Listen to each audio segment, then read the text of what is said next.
in the dawn of the AI. Yes, we're reviewing Orden Ogan, their album Final Days, which was released a few weeks ago through AFM Records. Now, in case you don't know, Orden Ogan are a heavy metal / power metal band hailing from Germany. What can I say about this album? That this album has grown on me so damn much. My first initial listen, I said, yeah, this is a fantastic LP that needs to be talked about. Just like the band Stortring, which will be next, Orden Ogan have become one of my favorite power metal, heavy metal bands. They incorporate a mix of orchestral symphonic elements, along with some heavy metal elements, along with some prog metal elements, and also just plain nature of power metal, especially the choruses. The choruses are free flowing, they are quite catchy, and I just absolutely love it. Sebastian's vocals I absolutely adore. Now, Orden Ogan definitely have had a turbulent experience between the albums Gunmen and Final Days, where there have been a few new band members, and overall, what can I say, this is a pretty tight and cohesive album,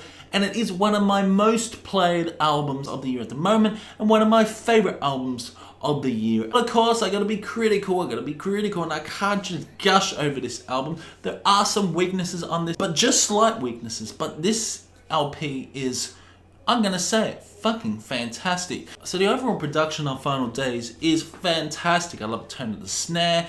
I absolutely love the drum production. Really enjoy the guitar tone. The guitar tone sounds meaty and beefy at times. The syncopated riffs. It's quite a heavy sort of album by Orden Ogan, and the vocals by Sebastian are absolutely fantastic. Just overall dynamic and range, love his rich, warm vocals, and he does get to those high notes. But there's something with Sebastian and his vocals that draw the listener in, especially with his vocal melody. His vocal melody is so damn good on this, and I love the melodies. There is a concept to this album, I believe. It's all about the dawn of technology. The dawn of technology where technology may once override humanity, and this is when we are all in trouble. This is talking about a dystopian world here, or maybe the future of Earth. The future of Earth where technology may take over mankind, which is happening now. This does remind me of something out of like Iconoclast by Symphony X, where it's the rise of the androids. And I just love the concept. I love the emotion that is conveyed on this album as well. And a lot of people don't really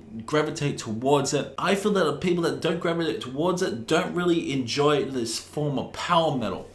Yes, this has combinations of power metal and heavy metal. It's more based on the heavy metal elements, but there are certainly a lot of power metal elements, especially the guitar tone, especially the tempo of the songs. So first off, it kicks with Heart of the Android. Heart of the Android is so damn good, it really is. I love the guitar riffs that lead onto that chorus. The chorus is so damn catchy, the beautiful bridge part, the mid-section, the solos that leads onto In the Dawn of the AI. Love this song overall. Love how there's emotion conveyed by Sebastian throughout this song. It's quite head bobbable. It's quite heavy in tone. Some really nice guitar moments. Awesome drum fills. They transition into the leads so damn well. Fantastic chorus. And then it leads on to one of my favorite songs on the album. We gotta burn it down, because we're the Inferno. Oh, it's the Inferno.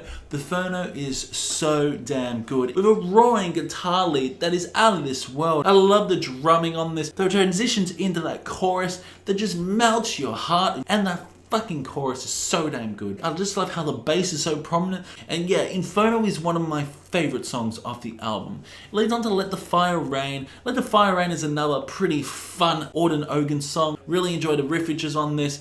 It's quite technical as well. Incorporate elements of more prog metal on this particular song with odd time signatures that leads on to such an epic sort of chorus. Epic sort of conclusion as well. In my opinion, this is when things start to go a little bit downhill on this. It leads on to Interstellar featuring Gus G. Now, I do enjoy this, but I just feel that Interstellar is the weakest song of the album. And being critical on this album as a reviewer, I'm a fucking reviewer, I gotta say Interstellar is their weakest song. it's just because the melodies aren't gravitating towards me. There's some awesome guitar moments by Gus G on this. Love the solos on this, and just overall, it's a really fun song. Now, my first and second initial listens, I wasn't really gravitating towards it, but now I am. But of course, I'm trying to think of someone with new ears on this album that they might not actually enjoy it. It's quite proggy as well. Love the solos, but overall, I feel it's the weakest song off the album. Leads on to Alone in the Dark. Alone in the dark, my heart is beating.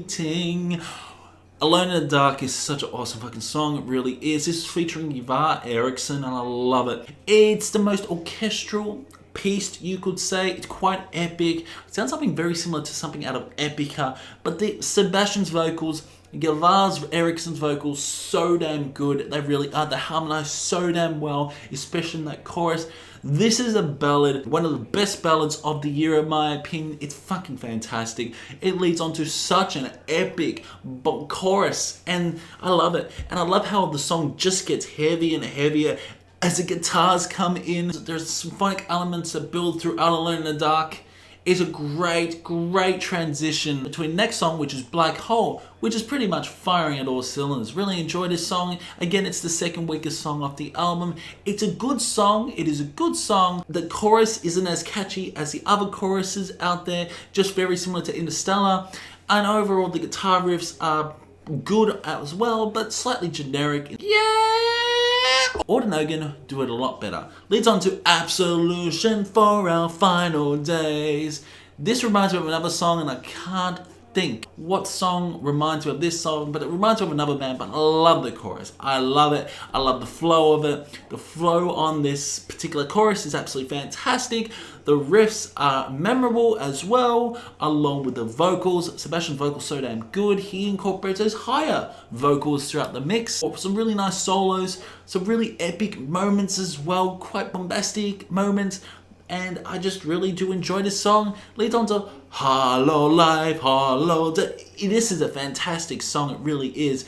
And this is when I thought that the album did drag a little bit. This is when I thought Hollow was another weak song. But my god, the Hollow's not a weak song. It just grows on you and grows on you as you listen to this album over and over again. Hollow is so damn good. Love the solos on this. Really enjoy the guitar lead. The riffs are very catchy. The chorus is so damn good. It's got such a really nice flow. His vocals are fantastic. Love the midsection of the song. Just whew, shoot you right in the head and you're dead. It's so damn good. Leads on to It Is Over. It Is Over has so much emotion. It's a much slower song than the other songs. It is nearly as slow as Alone in the Dark, except It Is Over is so much heavier. There are some power metal riffages on this song, and it's quite fast paced throughout the verses, but it leads on to such a bombastic and epic chorus to end off the album. It is so damn good. And the way it ends is epic. The way it ends, the way it concludes, this is the perfect way to conclude an Orden Ogan album. Overall, Orden Ogan Final Days is a fantastic album, it really is. And this LP will grow on you and grow on you. It will fucking grow on you, and you won't be able to put this album down, just like me. It grows on you. It's got some great power metal vibes, got some great heavy metal vibes.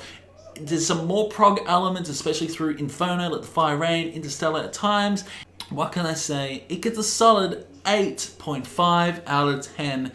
It's just an awesome album overall. Sebastian's vocals on this are so damn good. His vocals are fantastic on every single Orden Ogan album.